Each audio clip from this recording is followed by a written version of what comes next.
con Rogelio Castañeda y Rocío Berumen. Se acabaron los amenes.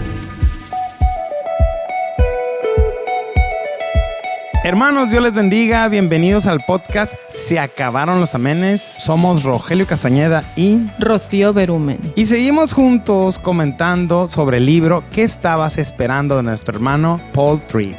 ¿Cómo estás, Rocío? Muy bien, gracias a Dios. Muy contenta. ¿Cómo ¿Y tú? Yo bien. Tercer episodio. Nunca pensé que llegaríamos tan lejos. Aquí estamos. Y aquí estamos. Y pues es un gusto siempre hablar contigo. Claro que sí. Igualmente. Claro, humildemente, ¿no? Sí, es claro que es un gusto hablar conmigo. Y ese es el tema de hoy, la humildad en la mujer. No se crea, hermano. El tema de hoy, como usted ya lo vio antes de darle clic aquí, es ¿y fueron felices para siempre? ¿Tú y yo? ¿Fuimos felices para siempre? Vamos a averiguarlo.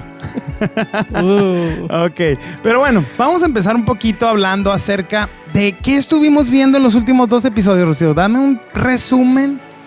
Sí. Flash.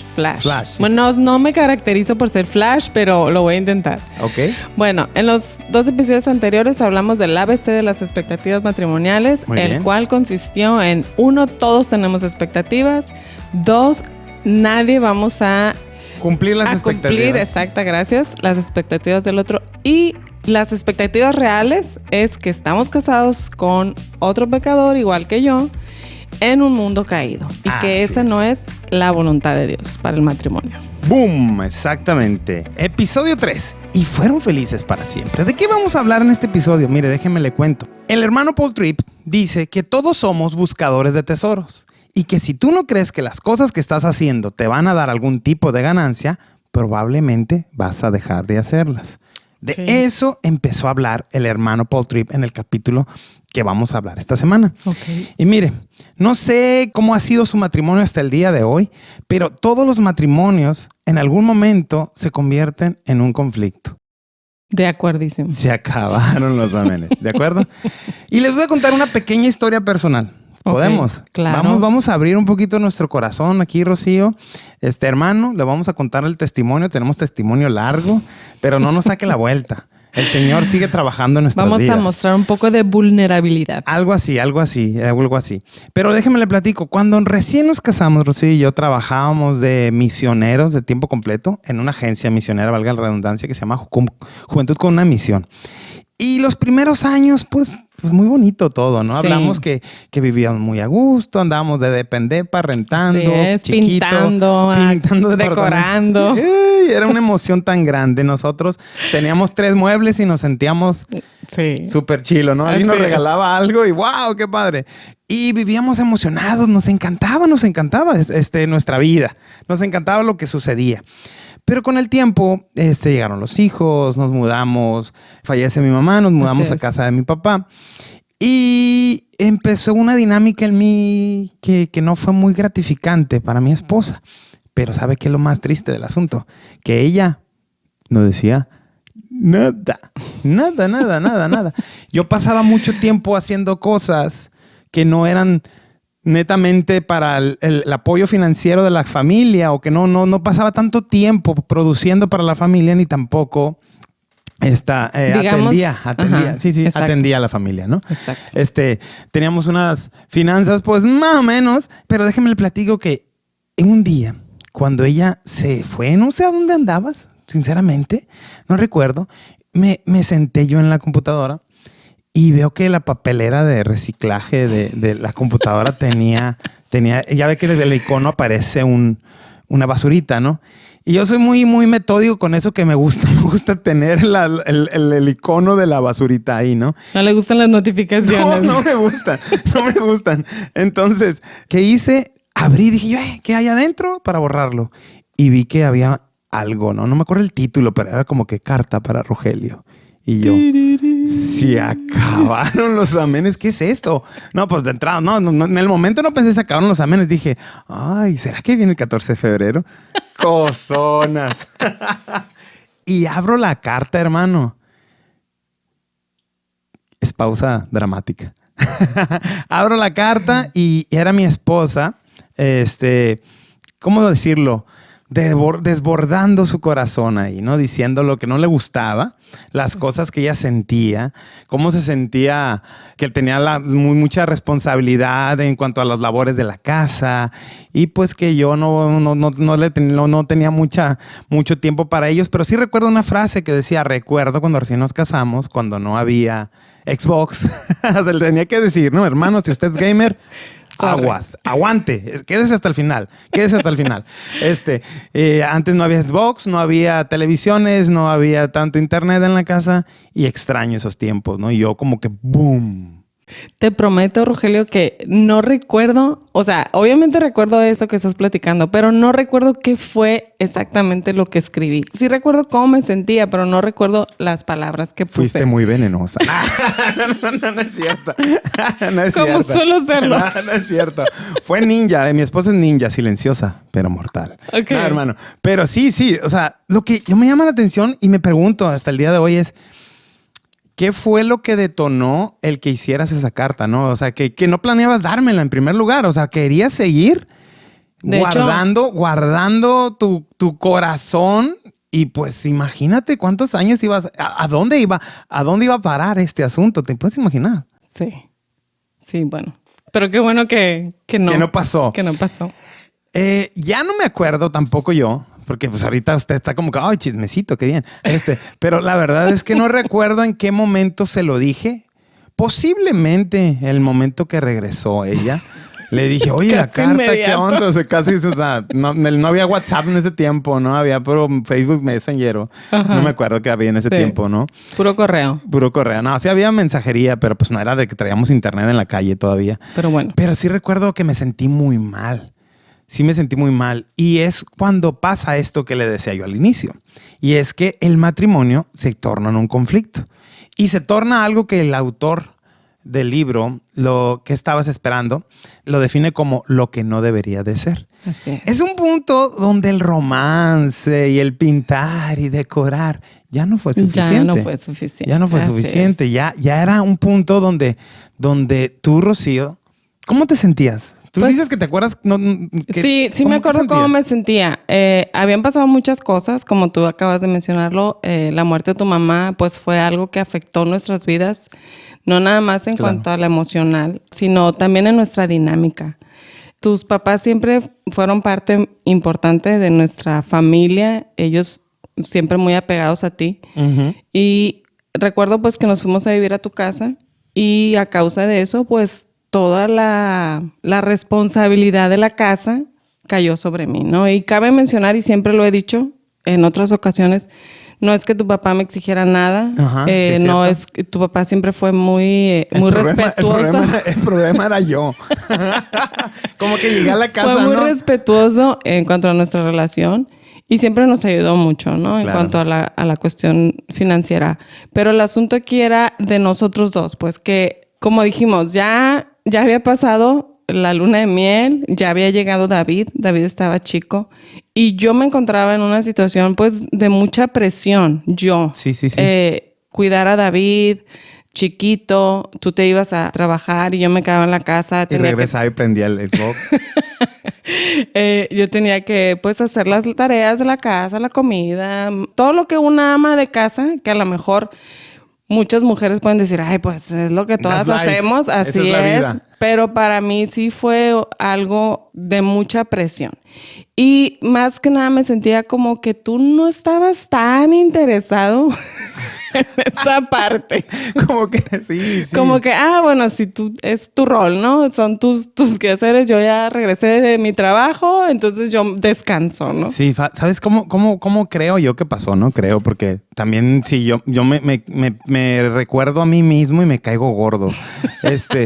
Pero recuerdo, debió haber sido que llegué a mi casa y fue como modo automático, ¿no? Que mi mamá era de que, ¿qué quiere comer mi niño, no? Y así nos trataba. Tú recuerdas a mi mamá, ¿no? Sí, claro. Bien consentidora. Pero aquí vamos al punto es que ya el romance y eso no fue suficiente. Necesitamos algo más profundo que nuestros intereses compartidos. Así es. Que podíamos gustarnos, divertirnos de alguna cosa, ciertas comidas, nos atraíamos de cierta manera, pero llegó un momento en que eso no fue suficiente. Necesitábamos algo más que sobrevivir en nuestro matrimonio. Y esa parte es tarde o temprano llega a los matrimonios. No queremos asustarlos a los hermanos, siempre decimos lo mismo a los que se acaban de casar, pero llega el momento en que esta etapa de ajuste va a llegar a su matrimonio. A lo mejor la está viviendo usted ahorita, a lo mejor usted está escuchando y dice, ¡ay, ese es mi viejo!, ¿no? O ¡ay, mi esposa! O ¡ay, ahí estoy! Cuéntame más. O por ejemplo, eso que antes nos atraía tanto de nuestra pareja cuando éramos novios, pues por ejemplo, algo que me atraía mucho de ti, todavía me atrae, obviamente, es tu facilidad de hacer esta amistad, de ser ameno, de hacer reír a otros. Y en ese momento de nuestra crisis, digamos. Uh-huh. Tu crisis. De mi crisis. No es cierto. Contigo está bien a gusto, ¿no? Pues tú seguías, me recuerdo que te visitaban mucho tus amigos iban y jugaban Xbox a la casa, ¿no? Ey, no vas a hablar de... Ey, si tú lo estás escuchando y fuiste a la casa, no te agüites. Tú sigue viniendo, mena. Pero ya no tenemos Xbox, pero pues seguimos siendo amigos. Ok. Pero bueno. Sí. Necesitamos algo en nuestro matrimonio. Vamos encarnando un poquito esto. Estamos abriendo demasiado nuestro corazón, hermano. Sí. Estamos hablando y estamos exponiendo. Yo creo que vamos a editar esta parte. No, así va a quedar. Necesitamos algo en nuestro matrimonio que nos dé paz en nuestro corazón y que nos dé fuerza para seguir. Es necesario seguir. Dios no se equivocó al darnos la pareja y me gustó esa frase que dijo mi esposa desde el episodio 1. Dios no se equivocó. El propósito de Dios en nuestra vida, en nuestro matrimonio es santificarnos. Y el matrimonio es un lugar seguro para la santificación porque estamos con el otro pecador que también nos ama. Ahora, mi hermano, quiero lanzarle unas preguntas para que las medite. ¿Qué haces cuando tu matrimonio se convierte en lo que no debería ser? O sea, cuando ya te pasó cuando llega la decepción o la desilusión. ¿Qué haces? ¿Qué hacemos? Piensa, ¿qué hacemos? ¿Qué haces en los momentos cuando no te sientes tan atraído por tu esposa? Porque puede pasar. En el enojo, lo que menos te sientes es atraído por tu esposo o tu esposa. ¿Hacia dónde miras cuando estás irritado, herido o desanimado? ¿Hacia dónde? ¿Te acuerdas? ¿Qué buscas y hacia dónde corres? Ese es el asunto. ¿Qué pasa cuando llegamos a esta etapa de vida? ¿Qué hacemos? ¿Para dónde corremos? Porque eso es un parteaguas de nuestros matrimonios. Le platico, esta carta reveladora del corazón y del sufrimiento de mi esposa, para mí fue como que, wow, un baldazo de agua fría. No porque yo me creyera que estaba haciendo bien mi trabajo, sino porque era un punto totalmente ciego para mí. O sea, yo llegué a la casa, estábamos trabajando, bien o mal, está cayendo la lanilla para sostener este asunto y pues nos divertíamos de vez en cuando, pero me divertía más por otro lado, ¿no? O sea, como que era bien chilo, ¿no? Llegaba y que mi hijo estuviera en la puerta y la comida hecha, era como el Mexican Dream, ¿no? Pues no American, no, el Mexican Dream. Pues entonces, pero para ti era una nightmare, era una pesadilla lo que estabas viviendo, ¿no? Pero, ¿qué nos puedes decir, Rocío? ¿Qué necesitamos hacer o qué pudiéramos hacer nosotros en esta etapa del desencantamiento? Okay. Vamos a llamarlo así, ¿no? Ok, el desencanto. Bueno, pues volviendo al autor, necesitamos tener una base sólida y esa base la vamos a encontrar teniendo matrimonios basados en la adoración, no en el enamoramiento. ¿Qué es o qué significa un matrimonio esté basado en la adoración? ¿Cómo me lo explicas? Bueno, normalmente como cristianos, cuando hablamos de adoración, pues siempre nos vamos a esos 30, 40 minutos o a veces una hora en algunas iglesias. Cálmese. Donde pues cantamos, oramos, algunos que levanten las manos, otros no. Pero en realidad la adoración va mucho más allá que un tiempo de alabanza congregacional. Y para ello, no sé si me quieras ayudar a leer Romanos 1:25. Claro que sí. Dice, en vez de adorar al Dios verdadero, adoran a dioses falsos. Adoran las cosas que Dios ha creado en vez de adorar al Dios que las creó y que merece ser adorado por siempre. Amén. Bueno, aquí Pablo está hablando a la iglesia de los romanos. Uh-huh. Y Pablo aquí está haciendo un énfasis en que muchas personas se desviaron de la adoración que debían darle a Dios y que empezaron a adorar las cosas que Dios había creado. Entonces, aquí el hermano Paul Tripp nos hace una aclaración en el sentido de que nos dice que todos somos adoradores. Es decir, Dios nos creó con esta cualidad, o más bien con el propósito de adorarle a Él. Y con la necesidad. Y con la necesidad de adorar. Así es. Entonces, lo hagamos de una manera consciente o no, somos adoradores. Ahora, la cuestión aquí es, ¿qué es lo que adoramos? ¿Sí? Dice, aquí sí voy a citar la frase. Dice, cuando la Biblia dice que somos adoradores, quiere decir que cada ser humano vive para algo. Todos nosotros estamos excavando en busca de un tesoro. Todos buscamos algún sueño. Detrás de todo lo que hacemos hay alguna clase de esperanza. Todos están en la búsqueda constante de la vida. Es decir, todos los seres humanos, como te lo decía hace rato, conscientes o inconscientemente, estamos en busca de un propósito, en busca de aquello para lo cual creemos que nacimos. Sí. La adoración tiene que ver con la motivación de nuestro corazón, el por qué hacemos las cosas. Entonces, cuando nosotros, pues, entendemos el propósito de Dios, pues, buscamos adorar a Dios. Pero cuando estamos perdidos en ese propósito, entonces empezamos a adorar lo que Pablo dice aquí, las cosas que Dios creó. O sea, entiendo. ¿Sí? Me gustaría meter un poquito aquí mi cuchara, ¿no? Adelante. A mí me gusta mucho un pastor americano dio una explicación de lo que era adoración y dijo que la adoración era gloria y sacrificio. Queríamos obtener algo, que es en este caso la gloria, por medio de un sacrificio, ¿no?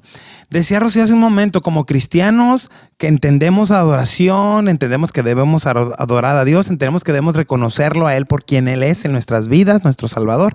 Pero sabe que si usted nos escucha aquí y usted dice, hey, yo no soy cristiano, yo nunca he ido a una iglesia cristiana, yo escucho porque me llamó la atención el tema, usted también es un adorador. ¿Y qué adora? Lo que usted invierte tiempo para obtener, eso es su adoración. Así es. Ojo, no estamos diciendo que esté mal si usted está invirtiendo tiempo para traer finanzas a su casa. Así es. Ojo, pero es parte de su adoración. La adoración es su identidad, dice el autor Paul Tripp. Exacto. Tú eres adorador por lo que piensas, por lo que deseas, por lo que escoges, lo que haces. Todo lo que haces y dices está siendo moldeado por tu adoración. Así es. Incluso te digo, cuando ni siquiera somos conscientes de ello, ¿sí? Entonces, aquellas cosas que a veces que nos preguntamos, bueno, ¿por qué lo hice? ¿Qué sentido tiene esto? Bueno, hay que buscar, ¿verdad? En lo profundo de nuestro corazón, y ahí es donde vamos a encontrar la verdadera raíz de por qué lo hacemos. De acuerdo. ¿Sí? Entonces, algo también importante que debemos de tomar en cuenta es todas aquellas cosas o aquellas acciones que hacemos o esos hábitos que tenemos, ¿sí? Reflejan nuestra adoración, reflejan aquello que nos importa, vaya, en otras palabras. Así es. Como decías tú hace ratito, si nosotros queremos saber cuáles son esas cosas que realmente adoramos, podemos echar un vistazo, pues fíjate en qué estás gastando tu dinero y en qué estás gastando tu tiempo. Vemos en nuestra billetera los recibos, dice, y vas a ver qué cosas son importantes para ti, ¿no? Así es. Entonces, fuera de las cosas básicas, ¿no? Del alimento, claro, pero también ahí pudiera también haber algún foco, alguna indicación qué es lo que amamos. Si amamos mucho comer, por ejemplo, yo disfruto mucho comer y me gusta comer bien en mi casa y me gusta cocinar rico para mis familiares, pues. Amén. Para mi familia. Empezaron los amenes. Bueno, últimamente lo hago menos, ¿no? Pero bueno, pero me gusta, ¿no? Entonces, cuando nosotros adoramos de una manera consciente a Dios, pues lo hacemos de una manera correcta. El problema es cuando aquellas cosas se vuelven, pues, no tan agradables para las personas que vivimos. Por ejemplo, Ejemplo hipotético. Pues si bien hipotético, porque aquí no sucede. Ok. Aquellas personas que disfrutan, por ejemplo, ¿no? De ir a la iglesia, de tener una vida en comunidad cristiana y todo, ¿no? Pero, ¿qué pasa cuando llegan a sus casas? ¿Sí? Que no quieren que entren, por ejemplo, con los pies sucios. O que no quieren que le desacomoden la sala o el cojín que acaban de comprar, de adquirir, ¿no? O esos detalles, pues que como que parecen su santuario. Exacto. Es casa, su y de santuario. hecho, así es. Entonces, y de hecho, viene este ejemplo, ¿no? De que llega un punto el matrimonio o la pareja esta que el esposo le dice a su esposa, ¿sabes qué? Esto ya no es nuestro hogar. Esto se ha convertido en tu museo. Ajá. Entonces, esas son las cosas que nosotros debemos de tomar en cuenta cuando estamos viviendo con las personas. ¿Cuál es la motivación? Aparentemente, una casa bonita, una casa ordenada, pues es algo que agrada a Dios. Pero ¿cuál es realmente nuestra motivación? ¿Cómo estamos haciendo sentir a nuestra familia esas acciones o esos hábitos nuestros? Déjame dar un poquito de contexto aquí porque se me hace que puede quedar un poquito confuso. Okay. En el libro que estamos leyendo viene un ejemplo de una hermana que su casa la tenía impecable, que la decoraba súper bonita. Ella invertía su tiempo, dinero y esfuerzo en que la casa estuviera cómoda, con el afán de que estuviera bonita para su familia. Es. Casa de revista. Entonces, en un punto de la vida, estos hermanos, el esposo le dice, hey, hasta me da miedo sentarme en el sillón, me da miedo de extenderte la cama, ¿no? Así es. Y es cuando, por eso el autor hace esa referencia a que cuando estás adorando las cosas, estás invirtiendo tanto tiempo en las cosas que llegas a afectar tu relación con los que te rodean. Así y en es. este caso, con tu esposo. Así es. Exactamente. Y eso por mencionar un ejemplo, ¿no? Claro, pero como tú dices hace rato, preguntémonos, ¿cuáles son aquellas cosas que realmente adoramos? O sea, ¿adoramos realmente a Dios o estamos adorando las cosas que Dios ha creado? Y llámese casa, llámese el trabajo. Sí. Hay personas que pueden ser motivados por ese sentimiento de éxito, ¿no? Sí. Más allá, sí. Obviamente, la Biblia nos dice que trabajemos, especialmente los esposos, que provean. Amén. Así es. Pero, ¿qué pasa cuando el trabajo se está convirtiendo en ese objeto de adoración? Que es el centro de la vida del marido. Que es el centro de tu vida, exactamente, y que eso te impide pasar tiempo con tu familia. Okay. O que te impide estar tan, ¿cómo se dice? Involucrado, presente. Es presente, como exactamente. Como estaba yo. Vamos, Así las cosas como son. Así es. Estaba en la casa por los momentos que tenía que estar, porque pues, ¿para dónde me hacía? Pero quería hacer otras cosas en mi tiempo. O sea, quería egoístamente entretenerme sobre todo lo demás, ¿no? Y me gusta cómo el autor Paul Tripp lo aterriza de la siguiente manera, y es que los matrimonios deben establecerse verticalmente antes de hacerlo horizontalmente. ¿Qué es eso? Quiere decir que primero tienen que ver a Dios. Primero tenemos que ver a Dios. Tenemos que encontrar nuestra identidad en Dios. Exactamente. ¿Quiénes somos en Dios? Ahí es donde este es un podcast que estamos haciendo para la iglesia, pero también para personas que nunca han estado en una iglesia y que nunca han escuchado o nunca han tenido una relación con Dios. Cuando nosotros les hablamos de voltear a Dios, a establecer su matrimonio verticalmente, es entregar nuestras vidas a Dios, adorar a Dios sobre todas las cosas.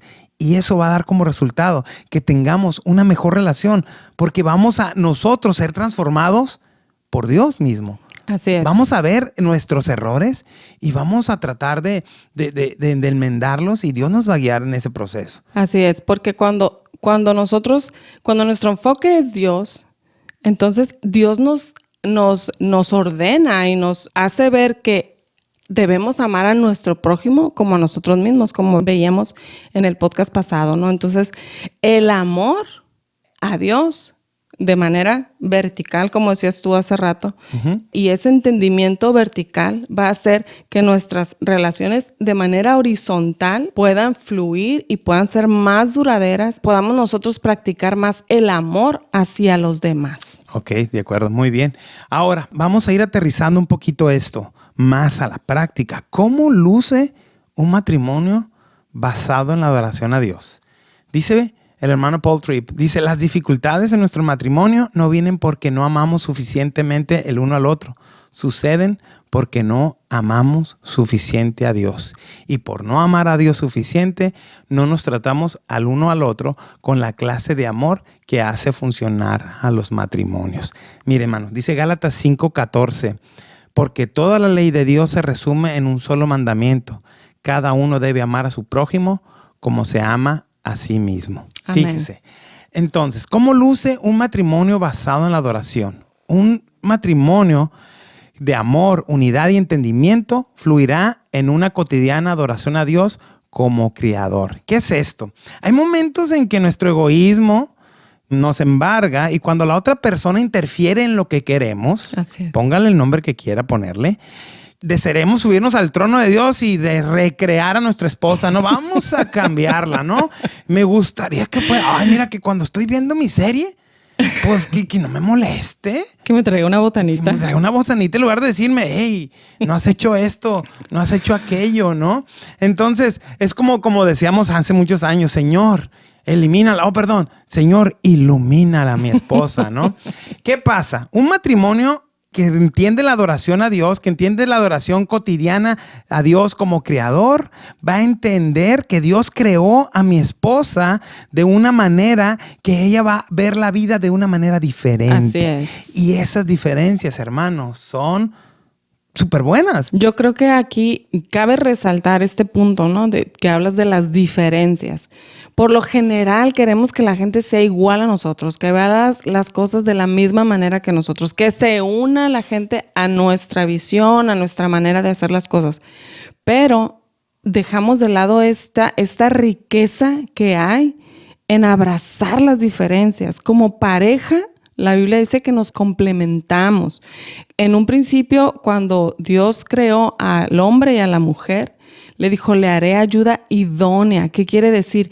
Que entre los dos iban a hacer una sola carne y un vínculo que iba a ayudar, o sea, que iban a sumar el uno al otro, ¿no? Como ahora dicen, o como decimos, que hay que hacernos de personas que sumen, ¿no? Y no que resten. Sí. Pero en el matrimonio eso es bien importante que podamos entenderlo. Dios nos creó con ciertas características que ni siquiera nosotros mismos escogimos. O sea, yo a veces, a mí también me desesperan cosas de mí misma, ¿no? El hecho de ser lenta, por ejemplo, yo quisiera ser un poco más rápida, pero no puedo. De hecho, aquí tengo una nota, ¿no? Una nota en el guión del podcast que dicen, recordemos nuestras diferencias. Como hablamos la semana pasada, ¿no? De que decía ella que era muy lenta o que a mí me desesperaba y que ella dijo, miren, no me dejó terminar. Pero sí, hoy en la mañana estábamos platicando, ¿qué cosas te irritan? Me dice Rocío. Y yo dije, ay, Dios santo, esa pregunta no sé si responderla porque todo lo que digas pues será en tu contra, ¿no? Pero sí, o sea, son cosas que a veces a nosotros mismos nos desesperan. Mi desespero nos ha metido en muchas dificultades. Pero también mi lentitud. Exactamente. Y entender que nuestras diferencias nos enriquecen. La manera en que Dios nos creó a nosotros va a hacer que nuestra relación sea complemente. Así es. No le pasa, hermano, con los que tienen más años casados, bueno, tal vez los recién casados también, pero que de repente su esposa tiene una idea en algo que usted no lo veía. ¿No le pasa? Y se da cuenta que dices tú. A ti te pasa bien seguido, ¿verdad? Claro que sí. Lo dices de broma. Pero mi esposa tiene un superpoder. Es así como le digo yo. A ver, yo a veces agarro un aparato y le digo, oye, ya lo desarmé y no sé cómo armarlo. Y ella me dice, mira, pero es que este dientito se ve que entra aquí. Tiene ese poder analítico, le llamo yo, de ver cómo funcionan las cosas. Yo soy más bruto, ¿no? De que las rompo y después te pego, ¿no? Pero sí me pasa, no se ríe, hermana, sí me pasa. No y me nos río. complementamos. Entonces, ¿cómo luce un matrimonio basado en la adoración a Dios? En amor, unidad y que tiene un entendimiento que la creación de Dios diferente, su esposa, va a complementar. Así es. Esas diferencias. Y reconocer a Dios como creador. Así es, exactamente. Okay. Punto número 2 de cómo luce un matrimonio basado en la adoración, hermana Rocío. Bueno, pues que dice un matrimonio de amor, unidad y entendimiento fluirá en una adoración diaria a Dios como soberano. Entender la soberanía de Dios no es algo fácil, obviamente. Para nada. Pero eso también nos va a ayudar a comprender y a tener esa tolerancia con nuestro cónyuge. Ok. Entender, pues, que venimos de contextos diferentes, que tenemos culturas diferentes, familiares, que para que un mismo concepto lo podemos ver de maneras diferentes, porque así nos enseñaron, lo que hablamos un poquito también la vez pasada. Y al llegar y decir, bueno, ¿y esto cómo lo vamos a hacer? O esto para mí era de esta manera y para ti es de esta otra. O sea, ¿cómo vamos a congeniarlo? Así es, ¿no? Y también entender que pues ya estamos juntos. Ya necesitamos resolverlo. No podemos así como que, no, pues yo así y tú así y ahí vemos, ¿no? No, o sea, tenemos que llegar a ese punto de decir, bueno, ahora juntos en nuestra familia lo vamos a hacer de esta manera. Sumar las culturas familiares. Esa es una parte bien chila. Ya muchos escucharon esta historia, pero cuando recién nos casamos, Rocío y yo, nos regalaron, uno de nuestros mejores amigos ahí nos regalaron una dotación de despensa, ¿no? Así es. Y en esa dotación de despensa venían como 2 tipos de cereales. Ajá. Y un día en la mañana, pues desayunamos cereal, y pues abrimos un cereal y comimos y bla, bla, bla, muy bonito, todo iba perfecto en nuestros primeros meses. Te estoy hablando el primer mes de casados, ¿no? Y al día siguiente digo yo, pues ahora hay que comer del otro, ¿no? Y del otro cereal. Del otro cereal me dice Rocío, ¡no! Para ella era como que qué loco estás. Oye, pero no lo hice con ese énfasis. Te dije, no, cariño, mira, en mi casa no se hace así. Oh, bueno. Tenemos otros datos, dijera alguien por ahí. Okay. Pero me recuerdo que para ella fue un shock. Un shock el que yo quisiera abrir dos tazas de cereal. Sí. Entonces le dije, es que en mi casa teníamos de 3 tipos de cereales y los 3 se acababan. Y ella me dice, es que en mi casa se abre uno, se acaba y se abría el otro. Así es. Entonces, si no era despilfarrar. Y sabes que eso fue lo chistoso. Hace un par de semanas vino mi cuñado. mi cuñado se casó con una americana. Así es. Y el otro día le dije, estábamos hablando del podcast, ¿no? Y hablamos de la cultura. Y vamos a hablar de este punto, ¿no? Y él me decía, hey, a mí también me pasó lo del cereal. Pero igual, pues mi cuñado, hermano de mi esposa, lo mismo. Una caja de cereal se acaba y se abre la otra. Y dice que fue de visita a Minnesota, allá con su novia en ese tiempo, y que le dijo, no, ya estaban casados. Y que fueron a la casa de sus suegros y que dijo, quiero este cereal. Y le dice su esposa, no, yo hay de como de 3. Y le dijo, no, pero este es el que está abierto. Y que su esposa le dijo, ¿y qué tiene? No, es que se tiene que acabar uno. Y que para él fue realmente un problema. Sí. Que entonces ella agarró y abrió todos los cereales que había. No me acuerdo cuántos, si eran 3. Y le dijo, ya están, abiertos todos. Cómete el que quieras. Se confirma la cultura americana despilfarradora. La cultura pues no son americanos. No es cierto, cuñada, no es cierto, cuñada. Mis papás no son como no eran americanos, pero sí tendíamos a despilfarrar un poquitín. ¿Qué pasa aquí en nuestra casa? Digamos que se hacían las cosas de manera diferente. ¿Y qué hacemos aquí en nuestra casa? Pues compramos un cereal nomás. Pues no comemos cereal. No. Con el tiempo te diste cuenta, ¿no? Que realmente no tirábamos. Bueno, en la casa no tiramos. Tú y yo ya no tiramos. Así es. Dijimos, bueno, pues nos fuimos comiendo los 2 cereales y entendimos que no pasa nada. Así es. Y yo también entendí que si nomás habría uno tampoco pasa nada. Así es. Entonces empezamos a optar. Pero sí me gustó la parte ahorradora de Rocío. Déjeme decirle, los primeros años, ¿no? Sí. Bueno. Entonces, como esa anécdota de nosotros, estoy segura que ustedes pueden encontrar o pueden vivir muchas más en cuanto a las cosas diferentes que vivimos en familia o como pareja. De acuerdo. Y lo importante aquí no es quién tiene la razón, sino qué es lo que vamos a hacer, porque a veces son cuestiones de perspectivas. Y si nosotros entendemos, pues, que Dios así nos creó y así nos trajo juntos y esa es su voluntad y que el propósito es que juntos vayamos creciendo y aprendiendo y edificándonos el uno del otro y que esas diferencias nos enriquecen, pues vamos a tener un matrimonio más sólido y más fortalecido, ¿no? En el amor y en el entendimiento del propósito de Dios para nosotros. Muy bien, recapitulando. ¿Cómo luce un matrimonio basado en la adoración?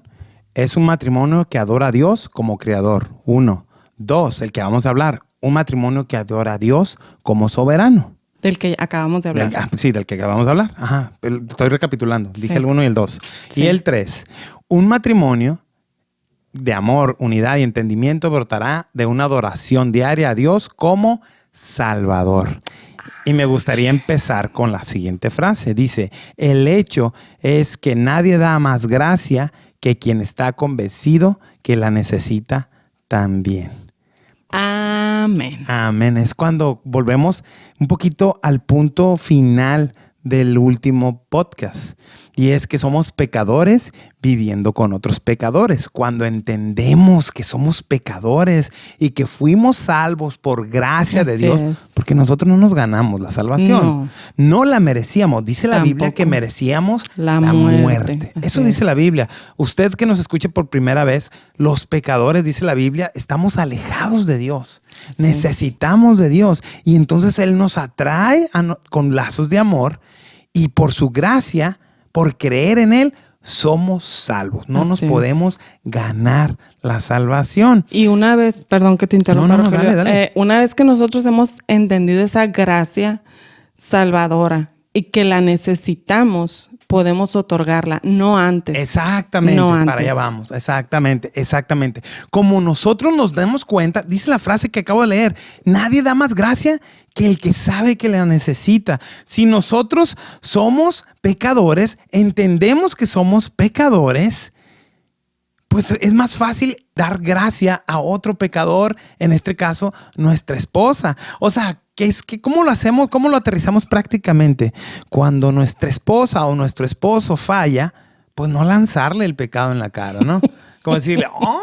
Te lo dije. Y eso que eres cristiana. Decía por ahí una persona que no digo nombres. Bueno. Pero hace poquito hablé con el del cereal. Entonces, no le vas a hacer... andas balconeando a la familia. Entonces, no se trata de hacerlo sentir mal, de hacerlo sentir culpable de cuán difícil ha hecho tu vida por su pecado. O sea, es como decir, mira, estás enojando, estás vociferando y la Biblia dice, airaos, pero no pequéis. Y tú estás pecando y te empieza a tirar bibliazos uno y la otra persona está enojada y ahora lo vas a hacer sentir condenado, que sí está pecando, es una realidad, necesita arrepentirse, pero lo que menos necesita es que tú le añadas que su pecado te está lastimando y te está haciendo pecar. O que se lo estés restregando, ¿no? Exactamente. Y luego dice el autor Paul Tripp, dice, no guardarás un registro detallado de tus faltas, de sus faltas. Hermanas, no lo hagan. ¿Por qué se ríe, hermana Rocío? No lo hagan. Los hombres tenemos es chiste medio machista, medio misógino, pero decir que a las mujeres no se les olvida nada, ¿no? Y que de repente saca, lo he visto en memes, ya sabes que el algoritmo me conoce muy bien. Sacan esos chistes. No sé por qué. Sacan esas historias cuando tú ya ni te acordabas. Pero pues también puede aplicar para nosotros, ¿no? Sí, porque hay hombres que también tienen muy buena memoria. ¿De quién estás hablando? De hecho, aquí, entre tú y yo, pues el que tiene mejor memoria eres tú. Continuamos con el podcast, hermanos. Se acabaron los amenes. Ok, bueno. Pero sí. O sea, no se trata de llevar un registro para que luego puedes usar. Yo creo que algo que necesitamos desarrollar, porque no es algo nato, o sea, no es algo que se nos dé de una manera natural. O sea, lo natural es echarle en cara a la otra persona. Eso es lo natural. Pero debemos en esos momentos, y lo hemos vivido, ¿no? Claro. Hablando de vulnerabilidad. A veces por ejemplo, cuando yo regaño a los niños y tú me dices, hey, es que tus formas, o sea, sí tienes razón, pero yo creo que esa no es la forma de regañar a los niños. Yo pensé, no es la forma que me lo digas a mí. Y dije, espérate, aquí en vivo me vas a... No. Ay, bueno, sígale, hermano. Ya te balconeaste solo, ¿no? Se acabaron los amenes. Cuando tú me dices, hay que cuidar las formas. Y en ese momento, la verdad... Lo que menos quieres oír es eso. No, lo que me dan ganas de decirle, pero si tuercas y tornillos, ¿no? Pero digo yo, no, tiene razón. O sea, tiene razón. Y vamos mejor resolviendo un dilema o un problema a la vez, ¿no? Entonces, mejor... Ok, me quedo callada, asumo mi responsabilidad y ya cuando te toque a ti, pues bueno, ya veremos.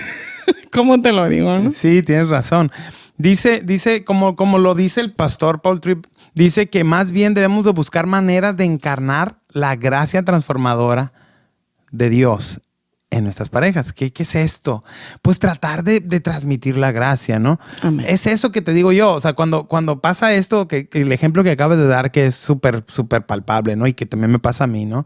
Es cuando nos complementamos también. Así es. De que de repente uno de los dos, porque nos sucede, cambiamos. A veces somos el policía bueno, como dice David, ¿no? Policía bueno y policía malo. Y cambiamos de roles. No, han pesado nuestros hijos, hermanos. Oren por nosotros. Es cuando dices tú, hey, cuando eres el policía bueno, ajá, lo que te estoy queriendo decir o lo que me estás queriendo decir en ese momento es, hey, muestra más gracia a los niños. Ajá, y está bien, corrígelos, sí, pero vamos a hacerlo con más gracia. En lugar de hacerlos sentir... De aplicarles la ley al 100. Vamos a impulsarlos. Y yo sé que a veces es difícil porque tú les dices con amor, hijo, haz esto. Y no lo hacen, ¿no? Entonces le subes dos rayitas. Pero las formas, cuando se te dice, busca las formas, es... ten más gracia para Así ellos, ¿no? es. Y tengamos más gracia para nuestro esposo o nuestra esposa. Ahora, Amén. En conclusión, ya nos vamos. Hoy fue un episodio un poquito más largo. Entonces, ¿seremos felices para siempre? Pues si retomamos un poquito lo que dijimos en los capítulos anteriores, buscar la felicidad en la tierra es una meta muy pequeña. Así es. Y la verdadera meta de Dios en nuestra vida es santificarnos. Y como se lo dije al inicio, el matrimonio es un lugar seguro para hacerlo. Amén. Nosotros escogimos a esa persona, nosotros hicimos cosas para cautivarla, para que fuera nuestra novia, nuestro novio, y tuvimos una boda y empezamos a vivir años bien bonitos. Vino el momento en que no era suficiente el romanticismo. No, la crisis. Y aquí estamos. Así es. Y esto no se acaba. Entonces, sí podemos ser felices. Es más, sí lo somos. Amén. En nuestras fallas lo somos porque sabemos que en nuestras imperfecciones la gloria de Dios se va a manifestar ampliamente. Entonces, ¿seremos felices para siempre? En Cristo sí lo seremos. Amén. Amén. Amén. Amén. ¿Y quieres decir algo para concluir? Pues nada más. ¿Qué podemos hacer? Perdón, de una manera práctica, ¿qué podemos hacer? Ser tolerantes, recordar pues acerca de esas 3 aspectos de la adoración, que Dios es creador y creó a mi cónyuge de esa manera, que Dios es soberano y nos trajo juntos con nuestras imperfecciones y con nuestros defectos para ser moldeados el uno al otro. Así es. Y que necesitamos practicar la gracia que recibimos para con nuestro cónyuge. Amén. Amén. Tenemos diferentes personalidades, diferentes talentos. Amemos a nuestro prójimo, amemos a nuestra esposa y sobre todo, platiquemos. ¿Se acuerdan? Les dijimos desde el episodio 1, platique más, conozca más. Conózcanse Con el tiempo. Podemos decir, ay, ya la conozco tanto que ya no la quiero conocer más, pero vamos cambiando, vamos transformando nuestras vidas, vamos madurando. Así es. Y eso que acabas de decir de que nos conozcamos, a lo mejor decimos, ay, pues es que ya tengo 20 años con la misma persona, ¿cómo no la voy a conocer? Bueno, también nosotros cambiamos a veces. A veces nuestros intereses también cambian y el platicarlos nos hace empatizar y querer solucionar también las necesidades del otro, ¿no? Tomar en cuenta. Cierro recordando el versículo que leímos hace un ratito en Gálatas 5:14 que dice: porque toda la ley de Dios se resume en un solo mandamiento. Cada uno debe amar a su prójimo como se ama a sí mismo. Amén. Dios nos conceda matrimonios llenos de su amor, que le amemos a Él verticalmente y que horizontalmente amemos a nuestras esposas. Amén. Nos vemos en el próximo episodio, hermanos. Dios les bendiga. Dios les bendiga. Hasta luego. Hasta luego. Se acabaron los amenes. Se acabaron los amenes porque no entendieron. Se acabaron los amenes porque se sintieron. Se acabaron los amenes porque quisieron. Comenzaron a predicar y se